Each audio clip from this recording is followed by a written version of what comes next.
Hello there, this is Sencha with Vumber.com, and today I'm going to explain how to enable the feature that requests anyone calling you to press 1 before allowing the call to go through.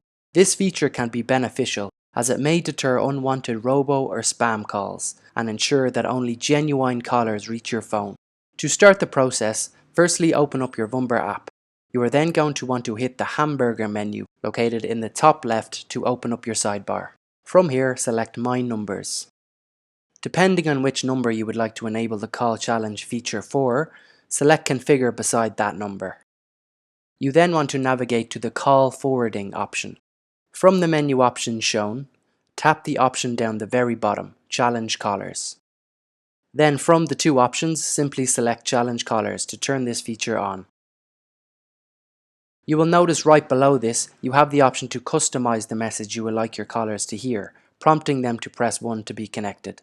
There will already be a basic default message preloaded in there. Hello, thank you for calling. To continue, please press 1. But if you want to write out a different text-to-speech message, select the keyboard icon below. If you want to upload a message, select the icon next to it. If you are experiencing any issues, please let us know by contacting support@vumber.com.